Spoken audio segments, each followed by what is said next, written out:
Ô, Duó, vamos então para a segunda rodada do Campeonato Brasileiro, um campeonato que começou esquisito, né? Todos os favoritos não venceram. Eu acho normal, viu, Megali? Porque a galera vem dos estaduais e aí sabe como é que é, expectativa e realidade, né? Estadual é um negócio, Campeonato Brasileiro é outro negócio, Libertadores é outro negócio. Então a galera confunde um pouco e às vezes se empolga. Eu acho normal, a gente já teve jogos bem legais para um começo de temporada, como o Flamengo Internacional no Brasileirão, por exemplo, foi talvez um dos melhores jogos do ano. Mas faz parte essa adaptação, né? Até porque o calendário esse ano está muito louco, muita gente machuca, os times acabam cansando, é muita viagem. Então, até todo mundo se assentar nesse novo contexto, que é o Campeonato Nacional, acho que demora um pouquinho. Então, a gente vai ver alguns tropeços inesperados de vez em quando e algumas coisas que a gente achava que não era normal, mas a realidade vai se impor para alguns, eu acho. Sinceramente, não acho nada de anormal, não. E a realidade é aquilo de sempre: Flamengo, Palmeiras, o Galo, entrando, É, Botafogo, naturalmente, chegando como favoritos. o Galo eu preciso ver um pouquinho mais, sabe? Assim, parece que o time tem uma base, o Hulk tá bem e tudo mais, mas eu quero esperar um pouquinho mais para ver. Acho que o Flamengo tem um belo time, o Internacional tem um belo time, tem um grande trabalho, o Roger tá fazendo um grande trabalho. Eu sei que entra ano, sai ano, todo mundo fala a mesma coisa. O Inter vai brigar por um título, aí o Inter no final das contas entrega, mas o time esse ano é muito bom, o trabalho é muito bom. O Botafogo me surpreendeu positivamente contra o Palmeiras, eu não esperava tanto. E realmente o time respondeu bem com esse novo trabalho do técnico Renato Paiva, mesmo com algumas diferenças em relação ao time do ano passado. O Palmeiras é sempre muito forte, acho que o Corinthians tem condição de melhorar. Eu acho que esse ano talvez a gente tenha mais gente incomodando essa galera de cima, viu, Megali? O próprio São Paulo, seu time aí, que o pessoal É. corneta bastante, mas eu acho que o São Paulo, dentro da realidade que tem, o Zubeldia faz um trabalho legal. Embora o estadual não tenha sido bom, ok, mas é outro contexto, né? Ele ganhou um chão mais firme para pisar Acho, depois eu da, acho. da vitória no meio de semana? Sim, porque ganhar do Tajeres não é fácil em nenhum lugar, ainda mais lá, né, no Mário Kempes. Acho que mais do que a vitória, a forma com que o São Paulo jogou. Vamos ver como é que é no Brasileiro isso, porque muda muito, né? Se o São Paulo tropeçar contra o Atlético lá em BH nessa rodada, aí já vão começar de novo a cornetar. Mas eu acho que ele ganhou uma sobrevida importante, porque o estadual foi muito ruim para ele.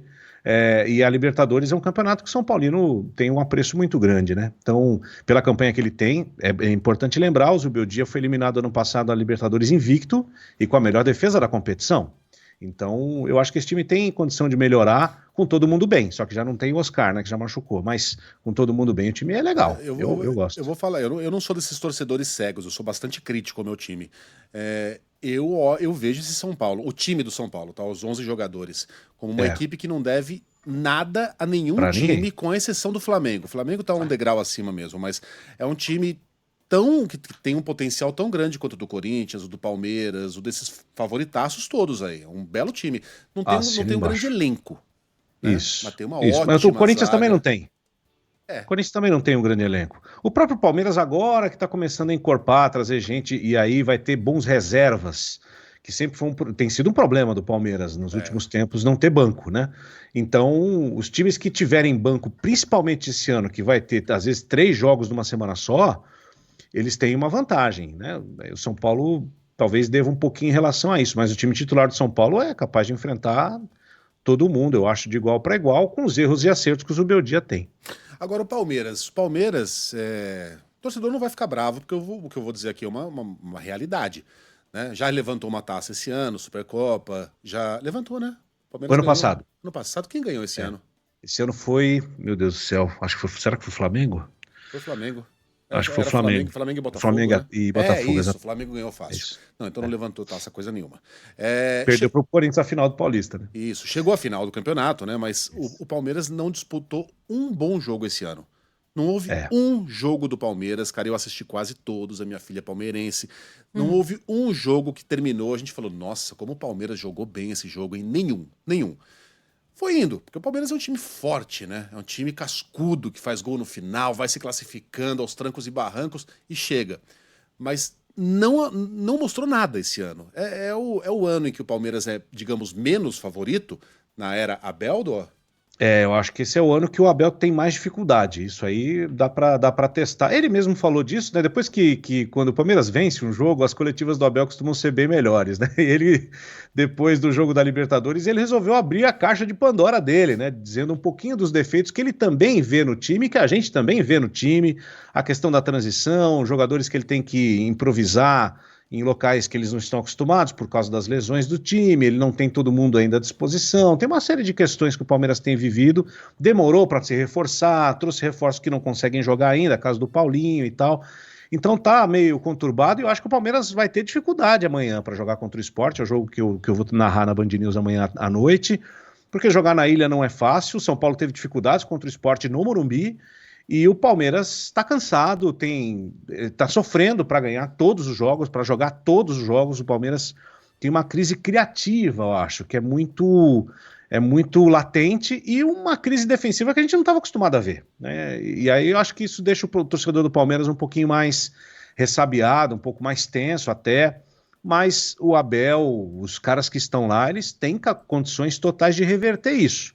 Só tem que tomar cuidado, porque, repito, o calendário é traiçoeiro, daqui a pouco tem um derby de novo, e aí é jogo contra o Atlético, é contra o Flamengo, é jogo contra o Internacional. Então, se o Palmeiras demorar a acordar, quando ele perceber o campeonato já foi embora. Então, é preciso rever logo essas coisas. Vamos ver se o Palmeiras vai ter condição. Acho uma parada dura para o Palmeiras jogar contra o Sport na Ilha domingo, vai ter que se superar. O Ivan tá pedindo pra gente falar Morumbis. Porque é o patrocinador. Morumbis, Então, ok, o Ivan, Morumbis. meu time virou a patrulha do Itaquerão, quem diria, né? Lembra? Sinal dos tempos, meu amigo. Cara, você acredita? Você lembra dessa época em que você não podia falar Itaquerão? Agora pode, né? Porque tá lá, né? O Andrés brigava. O Andrés não, tinha uma patrulha no Twitter. Eles fizeram um perfil ali pra ficar perseguindo pessoas que escreviam Itaquerão. Então, todo dia, toda hora, o cara entrava lá no campo de busca e escrevia Itaquerão, pra ver quem escreveu. Eu passei por isso. Pra ver quem escreveu Itaquerão. E pra quem tivesse escrito, o cara mandava uma resposta assim: Itaquerão não, Arena Corinthians. Arena Corinthians, Itaquerão, por favor. Não, Arena Corinthians. Bom, tá escrito Itaquerão em algum lugar no estádio? Não, é Arena Corinthians. Arena Corinthians. Olha, meu Deus Morumbis. Morumbis. Foi na sexta-feira que caiu o Dorival, uma semana se passou e por enquanto nada, mas todas as expectativas são em torno de um técnico estrangeiro. Jorge Jesus, já começaram a falar, tem Mourinho, parece que o copo transbordou. Mancini também. E a CBF decidiu, agora a gente vai ter que ir com técnico estrangeiro mesmo, né? É uma coisa curiosa, né? Curiosamente, no dia que sai uma reportagem na revista Piauí, que traz uma série de coisas, no mínimo, embaraçosas sobre a atual presidência da CBF, ele resolveu aparecer e dizer que em breve tudo isso será resolvido. O Roberto Mantini, que foi técnico da seleção da Itália, também está cotado para assumir a seleção brasileira. Eu acho que eles estão mais perdidos do que bolacha em boca de banguelo, o Megali. Eles não têm a menor ideia do que eles vão fazer. Eles vão chamar, quem aceitar, aceitou. Se for um estrangeiro, eles acham que a gente vai engolir, que o torcedor brasileiro vai engolir e que vai ficar tudo bem, sabe? É bem preocupante a situação da CBF como entidade, assim, como todo, organização e tudo mais, que é uma coisa muito mais profunda do que o campo e bola. Vamos ver quem vem. Eu acho que se vier um cara desse calibre, né, um Mantini, um Jorge Jesus, eu tenho certeza que o Edinaldo vai pegar a chave da sala do departamento de seleção e falar, cuida aí, porque eu não consigo cuidar disso, deixa eu fazer minha política aqui e você cuida do futebol, porque é a última tábua de salvação. Pode ser que dê certo, né? Pode ser que não. Seleção brasileira é um outro contexto, mas eu acho que vai acabar vindo um estrangeiro porque virou um chavão, né? Um lugar comum que precisa ser um técnico de fora para dar jeito na seleção brasileira, o que é meia verdade, né? Não é uma verdade inteira. Eu ainda não li a matéria, eu vou comprar Piauí agora, saindo daqui. É chocante. Você leu? Sim. Mas pelo que eu vi lá, assim, não chega no nível Marim, Ricardo Teixeira. Mas é uma Matolândia, né? É uma ilha da fantasia, CBF. Exato. Não se configura assim de uma maneira pública, a gente não pode chamar de crime. Crime, quer dizer, aí é uma entidade privada a CBF, né? Digamos que a CBF é uma entidade extravagante. Isso, exato. É o que tem muito dinheiro, então as pessoas, vamos dizer assim, que estão gastando dinheiro de uma maneira que não é muito própria e não é exatamente um investimento na entidade, vamos colocar assim. A grande farra do boi, lá principalmente na Copa do Catar e outras conexões que eu tenho certeza absoluta que os antecessores do Edinaldo fizeram também, tá? Não é exclusividade, não. Só que aí, quando isso vem a público da forma com que veio, você entende por que ele foi aclamado mesmo, a gente tendo uma série de problemas graves. Eu não estou nem falando do futebol brasileiro, estou falando da CBF, da seleção brasileira, do departamento de arbitragem, do departamento de competições, de calendário, são coisas que são da CBF, não é do futebol brasileiro, entendeu? E mesmo assim ele foi aclamado.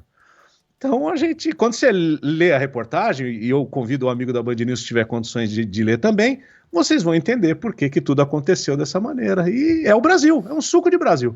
E a CBF, assim, de fato, né, é uma entidade privada, mas não é. Né? Nunca foi, na verdade. Né? Não dá para dizer que é privado um negócio que, também não é uma estatal, mas não é que nem uma Elma Chips. Né? As pessoas choram pela seleção brasileira, as pessoas compram uma televisão nova, você não compra uma vasilha nova para colocar um fandangos, ou um copo novo para beber uma coca, se não tem coca no supermercado eu não choro, mas se o Brasil é eliminado da Copa eu choro. Cara, é uma coisa maior do que uma empresa. Não dá para ficar, né, tratando aquilo como se fosse apenas uma empresa privada. É uma empresa que pertence ao Brasil. Eu vou mais longe, viu, Megali? Eu acho que também falta um pouquinho de quem investe na CBF de olhar para isso, sabe? Porque é muito dinheiro. Se você pegar o balanço da CBF, os contratos de publicidade, o contrato de camisa, de material esportivo, os contratos de televisão, enfim, que envolvem as compras de direitos de jogos da seleção brasileira, é muito dinheiro para você simplesmente dizer, não, é um problema deles lá, se ele paga viagem para político, para hotel no Catar e tal, que está escrito na reportagem,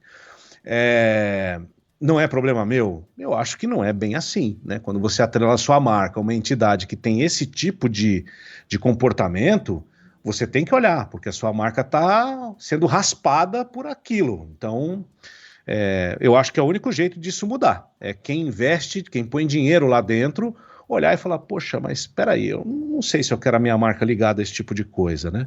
Mas eu até achei que a repercussão foi muito menor do que eu imaginava para a gravidade da coisa, né?